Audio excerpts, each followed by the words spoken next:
Okay, good morning, everyone. Good afternoon, good evening, good night, depending on where you are and what time it is for you that you're watching this video. No long fancy intro, really trying to hit 1,000 subscribers. Would greatly appreciate if you would consider subscribing. It's free and it helps me a lot. So, what I wanted to do today is essentially go over my build. Now, I am not, and I don't want to claim to be in any way, I am not like a top tier Throne and Liberty player, but I have had a lot of people request in the comments that I go over my build. So, what I wanted to do today was go over everything like the rotation, skills, gear, all that sort of stuff, and compile it into one video for those of you who have been asking in the comments and those who have been interested or would be interested in seeing it for yourself. Okay, so we're going to start with rotation, and I will try to put something on screen somewhere of like a this into that type of infographic going over the rotation. But I want to mention upfront very early on, this rotation is not mine. When I first started Throne and Liberty, I was sent over by my friend to Whelps, and I really like Whelps's rotation, so I've been using it ever since. I really enjoy it. It's really easy to follow for somebody who's dumb like me. So that is essentially the rotation we're going to go over. I'm just going to simplify it and show you just for the sake of the video being like comprehensive in my build. However, I encourage you that if you want to like really dig into this and look at somebody who is more knowledgeable, Whelps is a great resource, and he is the originator of this rotation. So let's go through the rotation. You essentially go high focus and deadly marker, which are your buffs, and then you create stacks of burn using Hellfire Rain, focus fire bombs, and fireball barrage, and then you burn those stacks, or you don't burn them, sorry. You use these attacks after Chain Lightning, Judgment Lightning, and Infernal Wave that do additional damage when the opponent has stacks on them, like burn stacks on them. And then while you're waiting for this to essentially cool down, you do a rotation of 3 stacks of Strafing, and then you burn those stacks with Zephyr's Nook. So what it looks like is kind of like this.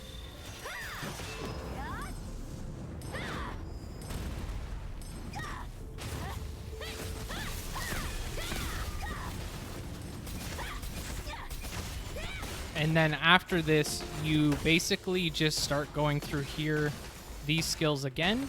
But what you want to do is basically put a priority on focus fire bombs, because this is your heaviest hitter. At least if with my build, this is my heaviest hitter.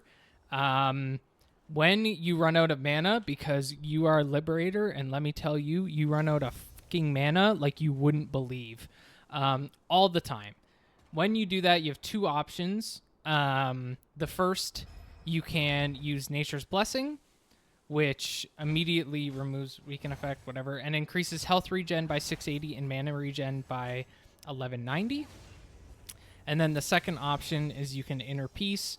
If you move, this cancels. This you can kind of, as you're going, and it's full, but you would be getting increased regeneration, and then when you're really out, you just Inner Peace, and then you can just walk away to cancel it, or you can dodge or whatever.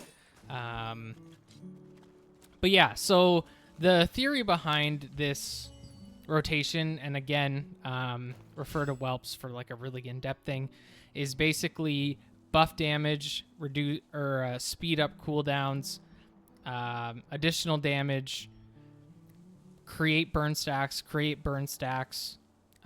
damage, additional damage from burn stacks, additional damage from burn stacks, additional damage from burn stacks, finish off with 3 of these and 1 of these, which consumes the, so you'll see here, applies bullseye to target for 6 seconds, stacks up to 10 times. You do 3 of these, and then this consumes the bullseye stacks to increase damage further. So this is kind of like a mini rotation here, 3 finish, 3 finish. But but your main bread and butter, in my opinion, is Hellfire Rain and Focus Firebombs, with Focus Firebombs really being your bread and butter. It hits very hard. So that is essentially the rotation. All right, so next let's talk about skills. And we just went over the rotation, so I'm not going to go through that again. Hellfire Rain, Focus Firebombs, Fireball Barrage, Chain Lightning, Judgment Lightning, Inferno Wave, Strafing, Zephyr's Nook, High Focus, Deadly Marker, Inner Peace, and Nature's Blessing. The only thing that I want to really mention here with active skills is, well, two things. First, the block that I use is Overtaker. That's the bow block. The second thing I want to mention is that I found when I was at lower combat power, lower level, I was kind of struggling with health a little bit. So sometimes what I would do is switch out Healing Touch for Inner Peace, as Nature's Blessing does increase health regen and mana regen. I would find I would switch out Inner Peace for Healing Touch. Aside from that, I really don't touch my skills or rotation, mainly because typically you would have like an AoE farming build and a bossing build like I have on my alt. But to be honest with you, I find that like this is AoE, this is AoE, this is AoE, this is AoE, this is AoE. Between all of this, I really don't feel like I need like a dedicated AoE build. I just use these same skills. I don't really ever change it. I've never had an issue with it, but I know some people do. That's, again, this is just what I do. And yeah, this has kind of been like a one-size-fits-all solution for me so far. And then in terms of passive skills, Rapid Fire Stance, Sniper Sense, Roxy's Arrowhead, Mana Amp, Asceticism, Mana Ball Eruption, Forbidden Sanctuary, and Flame Condensation. So Rapid Fire Stance and that. These two skills want you to remain stationary. So most Liberator players know that you typically are spec'd this way, and you want to be remaining stationary to get increased or additional buffs. Like you get increased attack speed and hit chance from Rapid Fire Stance, and increased mana gen and heavy attack chance from Asceticism. Mana Amp gives you max health and max mana. The further you stand away, Sniper Sense gives you more critical hit chance and critical damage. Roxy's Arrowhead, you have a chance of shooting an additional arrow that deals 108% of base damage. Eruption gives firing bombs or projectiles a 135% chance to fire an additional bomb. Hint, hint. Forbidden Sanctuary increases skill damage, but it does decrease cost efficiency. And Flame Condensation increases burning damage over time, which is huge for Hellfire Rain, Focus Firebombs, and Fireball Barrage. And using a skill on a victim of a user's burning increases heavy attack chance by 10. Again, that goes really well with these because you are stacking burning. And then since I guess we're right here, we'll go into Mastery. So for the staff, basically under the Destroy or the middle one, all the way to the end, and then take Attribute all the way as far as you can. I am currently at Mastery 12 of 16, but essentially middle first, follow this second, and then Longbow, middle first, or sorry, not middle first, sniping or third, take this one as far as you can to the end, and then with the remainder, you're going to put that into here as far as you can go. All right, now let's talk skill specialization. A majority of my skills are in staff skill specializations, but there are a couple in the longbow. So, in terms of staff, we have focused fire bombs with focused fire bombs. So sometimes when you opt into skills such as focused fire bombs, hellfire rain, or chain lightning, it changes the name. So just be aware of that. Focus fire bombs, mobility, and radius increase under focus fire bombs. Inferno wave has cooldown, consecutive use, and burning. Chain lightning has chain lightning. Fireball barrage has fireball frenzy and cooldown. Judgment lightning has damage transfer. High focus has the damage boost, and hellfire rain has hellfire rain and cooldown.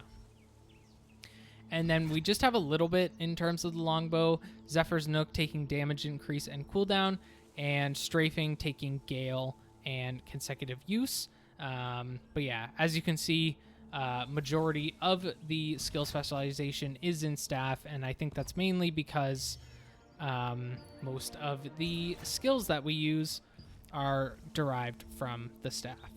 Okay, and the second last thing I want to touch on is gear. So in terms of gear, I have a kind of mix mash. If you watched one of my recent videos about not using purples and using blues or whatever, you'll know that I made a really big mistake of originally going into purples and essentially locking myself at a low combat power. And since then, I have re-geared myself to fully traded blues, which I'll go over in a second. And then I've always had the two Black Shattering Quarterstaff and Karnix's Netherbow, and those are now fully traded, and my combat power currently sits at 3,200 roughly. So these pieces of equipment are a combination of a couple things. So first, straight up what was cheap, that I could just dump traits into and use until I sort of pick away at getting my BIS purples back up, or I literally just sit at 3,200 combat power because I have no issue with it right now, and just start stacking blessing on junk purples that I can transfer into tier 2 gear when it comes. So the purpose of this essentially is to get the stats and traits that I need while being cheap, while also being like easy to come by, I guess. Basically, this combination is things that I already had, like blue pieces that I already had, blue pieces that are cheap on the auction house, or blue pieces that are very easy to go farm. And then I just stacked up the traits that are essentially in like my BIS endgame build onto these pieces of gear, or I put on things that were cheap. So it's kind of a mix mash of a lot of stuff. I have had no issue with it. I don't PvP, full disclosure. I don't PvP. So for all of you who continue to comment and say, "Oh my god, dude, you get wrecked in PvP," I don't know how much more clear I can be. I don't PvP, so this works more than fine. I am more than happy with this setup. So, headpiece, the main thing was cooldown speed and max health, and then just some random magic evasion. I think that was already on there. Cloak, this one you can get, I believe, just from crafting 4 green pieces of gear, or the 4 capes in the armor crafter, the 4 green capes, and then you put them into the litho book and you get this. Super easy to get. The traits are cheap. Skill damage resistance was the BIS trait that I was after, and then I just filled it with other stuff that was cheap. Max health was the BIS that I was after, and then I just filled it with things that are cheap. This is just a cheap tunic that had the traits that I was looking for, plus it has crit. Perception and hit chance on here. Attack speed was the trait that actually mattered, and then I just grabbed the rest of the traits that were cheap or already on the gear or that I farmed. Debuff duration, the one that really mattered. The rest were cheap or I farmed them.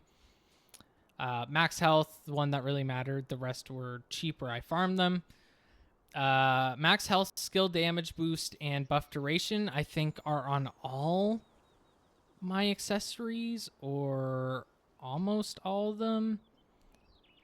Skill damage boost and buff duration and max health are like in a perfect world, all my accessories would have that. And most of them have most of it, but it's not, again, it's a mix mash of stuff that I had accumulated and stuff that was cheap to get. And it all works, especially for just doing PvP right now. But yeah, you can see max health, skill damage resistance. I think skill damage resistance, max health, debuff duration, and skill damage boost are like the main ones that matter for me. So I just put on a combination of that and what I had. And that is essentially my gear in a nutshell. And then I do have like normal BIS aside from arch boss weapons, which again, not really in the free-to-play budget. And I'm not lucky. So Karnix's nether bow and Tublex shattering quarterstaff, full heavy attack chance, full critical hit chance, and full hit chance. These have been great. I love these weapons a lot. All this gear has been fine. I'm sitting at... Sorry, I just realized that was covering, but I'm sitting at 3,200 combat power. In terms of stat points, basically get 50 in strength and then put the rest into dexterity and wisdom. And then I went for this unlock the critical hit chance 100 and then just dump the rest into wisdom. Perception, as far as I'm aware, because I'm PvE, it doesn't really matter as much. But yeah, that is sort of the gear update, and that is everything. So thank you so much for watching. I greatly appreciate it. Like I said at the beginning of the video, if you found it to be helpful or enjoyable, entertaining, please consider subscribing. It's free and it helps me a ton. This was a fun little video to make, even though, full disclosure, I am not a best-in-class Throne and Liberty player. This is what I've been using. This is what works for me. I've been having a lot of fun with it, and a lot of people requested I make this video, so I wanted to do so. So thank you for watching, and as always, have a wonderful rest of your day or night or whatever it is for you, and I hope to see you in the next video. Take care.